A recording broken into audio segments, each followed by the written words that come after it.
Una de las corrientes científicas que nosotros tenemos es el empirismo, ¿cierto? Esta corriente denota que el conocimiento se adquiere a través de la experiencia, ya sea interna o externa, y pues se encuentra ligada a la percepción interna. Bueno, uno de los principales actores o autores del empirismo se encuentra Hume. Él fue uno de los principales, uno de los más destacados defensor de esa teoría del conocimiento, en el cual cree que la observable y probable experiencia es el criterio del, de la verdad del conocimiento. Bien, bueno, encontramos como otra corriente científica, encontramos el racionalismo. Bueno, en esta corriente señala que la razón era el camino al conocimiento universal. Esa filosofía es compleja debido a que no toma otros factores en consideración, de lo cual ésta reconoce que la razón es la única fuente de conocimiento genuino, en contraste con el empirismo, que es ver, y cree que la experiencia sensorial es la única fuente de conocimiento.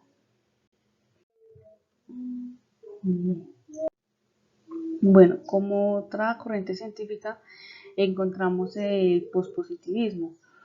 Esta pues es una postura metateórica en la cual critica y cambia todo lo relacionado con el positivismo. No es un rechazo como tal en la ciencia, sino que más bien reforma a responder ciertas críticas. Bien, por último, encontramos de corrientes científicas el positivismo. Bueno, el positivismo es una corriente científica filosófica en la cual afirma que todo conocimiento deriva en algún lugar de una experiencia y puede ser también apoyado por el mismo método científico. Bueno, el positivismo epistemológicamente significa sin valor o sin prejuicios, aunque esta filosofía establece que todos los conceptos deben ser analizados a través de cada sentido, de todos los sentidos y perspectiva obtenidas a partir de tal experiencia. Muchas gracias.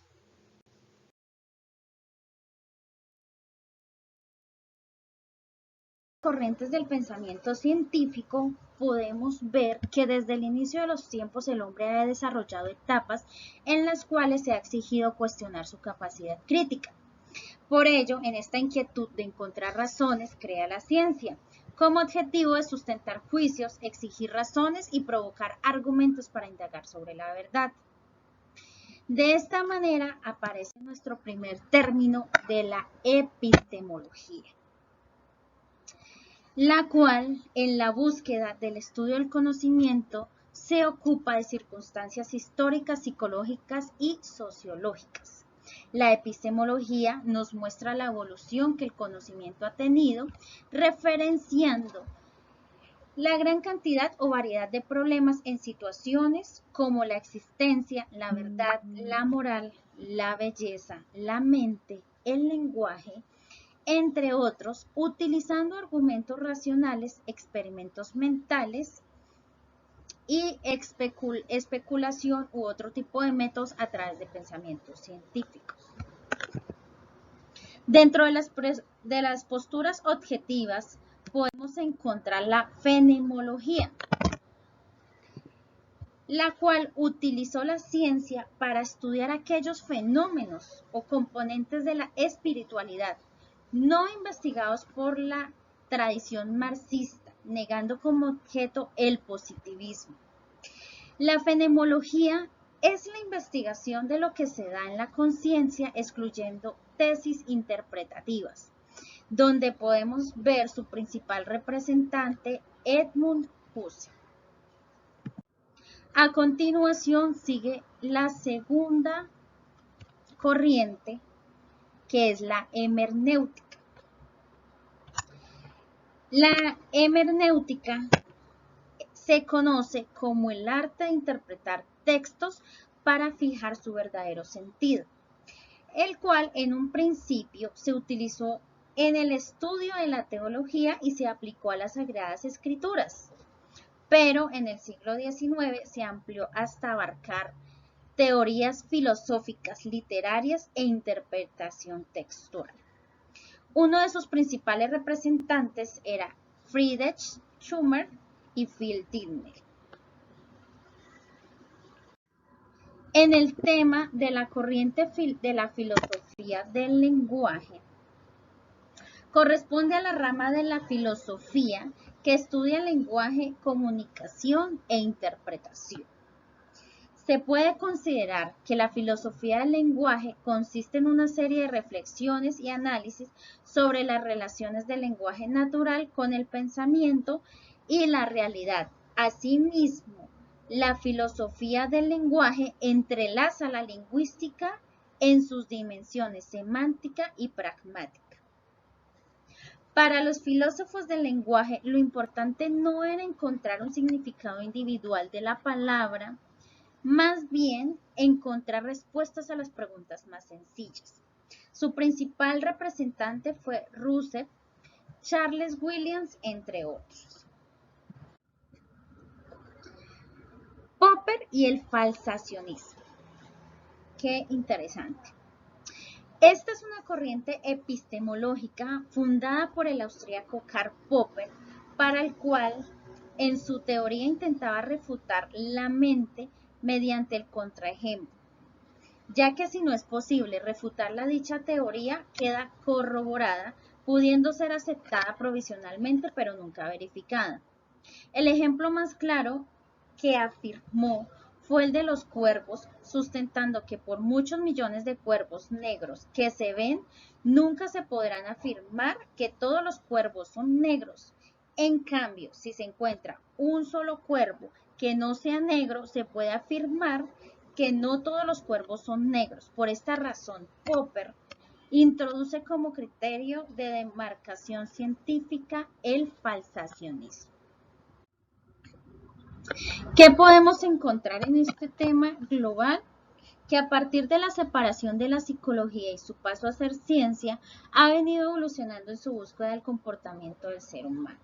Adicional a eso, los aportes de los grandes filósofos pensadores dio un giro para la comprensión de lo que es hoy la psicología actual y sus ramas, debido a todos los aportes que cada uno contribuyó y a una síntesis de conclusiones en los cuales se ve reflejado lo que es hoy el tema de la psicología. La psicología como ciencia utiliza un método científico, datos a partir de la observación, nuevas predicciones basadas en teorías, prueban hipótesis para describir, entender y predecir. El desarrollo de la psicología desde el surgimiento de la filosofía con Platón y Aristóteles, la gente se ha preguntado sobre la conducta humana y los procesos mentales, pero hasta el siglo XIX se aplicó el método científico. Aquí la psicología se constituyó como una disciplina formal que separa de la filosofía. La historia de la psicología puede dividirse en tres etapas que son el surgimiento de la ciencia de la mente, décadas conductistas, revolución cognitiva. El inicio de la psicología fue en 1879. La psicología nació en 1879 con Wilhelm Wundt, cuando fundó el primer laboratorio de psicología en Leipzig, Alemania. Wilhelm Wundt creó un laboratorio en Leipzig, en el cual no logró llamar mucho la atención. En su primera clase, solo 4 estudiantes asistieron, pero luego, a mediados de 1890, su clase logró ser escuchada por una gran cantidad de estudiantes. Wundt trató de explicar la experiencia y de estudiarla científicamente. Para Wundt, la atención es controlada activamente por las intenciones y motivos, lo que dio lugar al voluntarismo para describir su visión de la psicología. El insistir y en la experimentación se logró desligar la psicología de la filosofía para ubicarla en el mundo de la ciencia. Wundt trató de explicar la experiencia innata y otorgó la atención a la atención selectiva. La atención selectiva es el proceso por el cual determinamos qué vamos a atender en un momento dado, y la atención controlada activamente por las intenciones y 2 motivos. El voluntarismo. Wundt sacó la psicología del campo de la filosofía para ubicarla en el mundo de la ciencia. Titchener decía que deberían analizar las experiencias complejos en términos en sus componentes simples y buscaba átomos del pensamiento.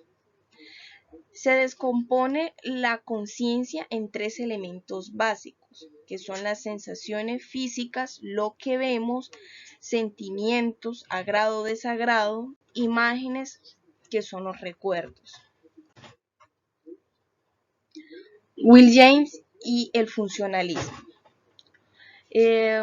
Will James cuestionó el estructuralismo y sostenía que los átomos de la experiencia sin sensaciones y asociaciones no existían. Las percepciones, emociones e imágenes no se pueden separar.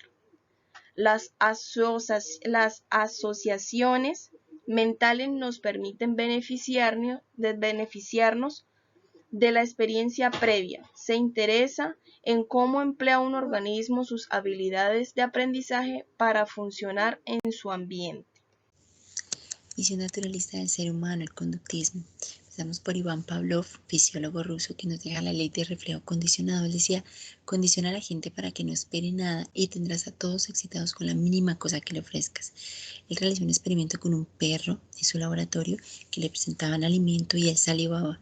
Luego le presentaba una campana y ya no salivaba. Luego le presentaba los 2 estímulos. Cada vez que le daba comida presentaba la campana y luego de muchas veces de hacer esto le presentaba solo la campana y él ya salivaba. Eso como un reflejo de ese estímulo que había tenido al principio. Luego Watson retoma todos estos aprendizajes y él dice que todas las experiencias mentales, pensamientos, sentimientos y la conciencia del yo son cambios producidos como respuesta a la experiencia acumulada de todo este condicionamiento que existe a lo largo de la vida. Él habla de la tabula rasa, la cual dice que no tenemos pensamientos ni conocimientos preconcebidos, todo lo vamos adquiriendo a lo largo de la vida y que esa tabula rasa nos permite condicionar lo que queremos ser.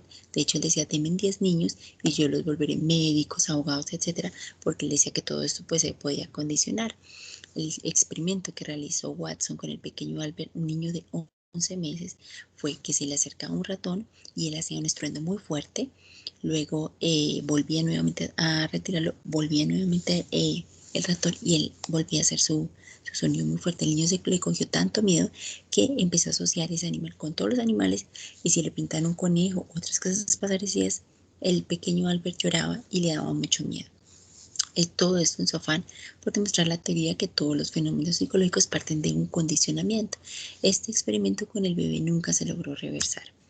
Luego Mary Covert Jones, estudiante de Watson en 1920, logra con el pequeño Peter hacer una desensibilización de un niño que tenía miedo a los conejos. No fue condicionado, fue un miedo que adquirió, y empezó a hacerlo acercándole cada vez que el niño tomaba su alimento un poco más adelante, él más cerca, el conejo logró llegar a esa desensibilización.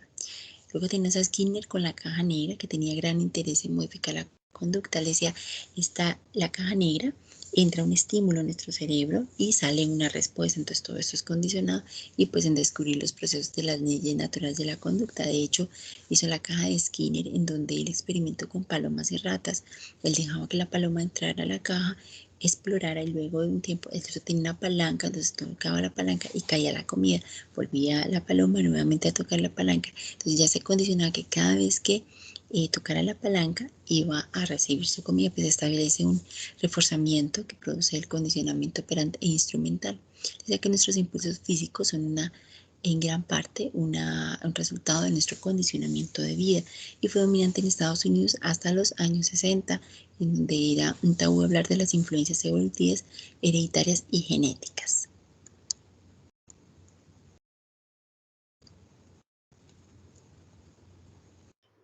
El cognitivismo es la rama de la psicología que estudia la perspectiva cognitivista y trata de comprender la cognición. El cognitivismo ha sido una parte muy importante de la psicología. Desde el año de 1960, esta teoría contrasta con el conductivismo, en el cual los psicólogos concentran sus estudios en el comportamiento que puede ser observado.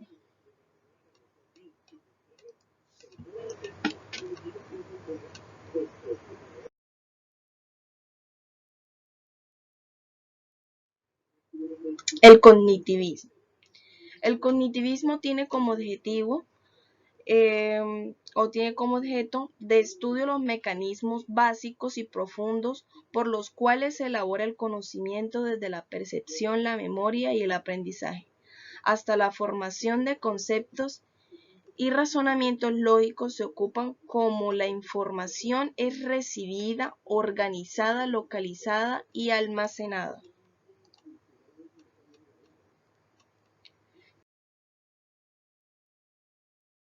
¿Qué estudia el cognitivismo?